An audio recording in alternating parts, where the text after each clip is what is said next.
అందరికీ నమస్కారం. నా పేరు డాక్టర్ వసంత్ కుమార్ గౌరని. ఈరోజు భ భారతదేశంలోనే మొట్టమొదటి బర్డ్ ఫ్లూ మరణం. అది కూడా ఒక చిన్నారిలో నరసరావుపేట్ ఆంధ్రప్రదేశ్లో ఈ బాలుడికి ఎవరైతే ఉన్నారో చికెన్ తిన్న తర్వాత ఏదైతే కాఫ్, కోల్డ్, ఫీవర్, దగ్గు, జ్వరం అని కూడా రావడంతో అక్కడ లోకల్గా చూపించారు. ఆ తర్వాత ఎయిమ్స్లోని అడ్మిట్ చేశారు. తర్వాత మార్చ్ 4th రోజు అడ్మిట్ చేస్తే 16th రోజు చనిపోవడం జరిగింది. చనిపోయిన తర్వాత ఇది ఏదైతే శాంపుల్స్ అయితే పంపించారో అక్కడ నిర్ధారించారు.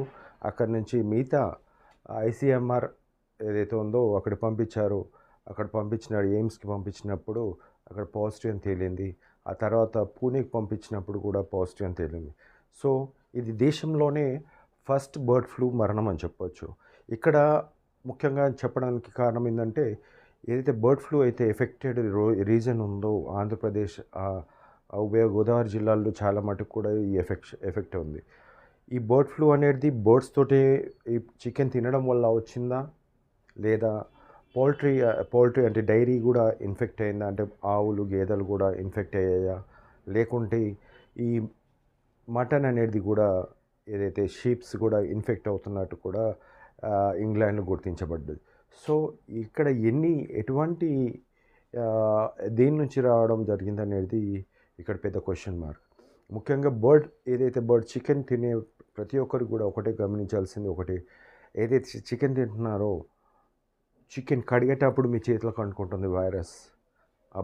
ఇన్ కేస్ అది బర్డ్ ఫ్లూ ఇన్ఫెక్టెడ్ అయి ఉంటే ప్రతి అణువున బర్డ్లో కూడా మొత్తం వైరస్ అనే ఉంటుంది. ఆ చేతు కాస్త మనం నోట్తో ద్వారానో లేకుంటే మనం కడిగే గిన్నెల ద్వారానో ఆ ఏరియా అంతా కూడా బర్డ్ ఫ్లూతో ఇన్ఫెక్ట్ అయిపోతుంది. సో ఇలాంటి సమస్య ఇక్కడి వరకే అవుతుందా అంటే, అండర్ కుక్డ్, అసలు కుక్ చేయకుండా లేకుంటే రాగా గ్రిల్ చికెనో లేకుంటే మిగతా అన్ని లోపల కుక్ కాకుండా ఉన్న దాంట్లో ప్రతి దాంట్లో కూడా ఇలాంటి వైరస్ అనేది కోట్లలో ఉంటుంది.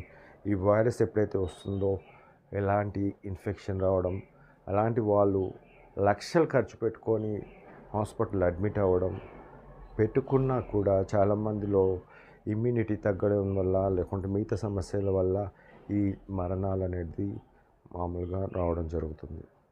సో బీ కేర్ఫుల్ అండి. ప్రతి ఒక్కరు కూడా చికెన్ తినేటప్పుడు ఏదైతే ఇన్ఫెక్టెడ్ చికెనా లేదా అనేది ఫస్ట్ గమనించి తినాల్సింది. ఈరోజు ప్రపంచవ్యాప్తంగా అమెరికాలో గుడ్డు దొరకట్లేదు. రేపు రాబోయే రోజుల్లో ఇండియాలో కూడా చికెన్, గుడ్డు అనేది కూడా చాలా కష్టంగా ఉండేది. ఎందుకంటే రైతులు కోళ్ళు చచ్చిపోతున్నప్పుడు పెంచారు కాబట్టి. దయచేసి షేర్ చేయండి, లైక్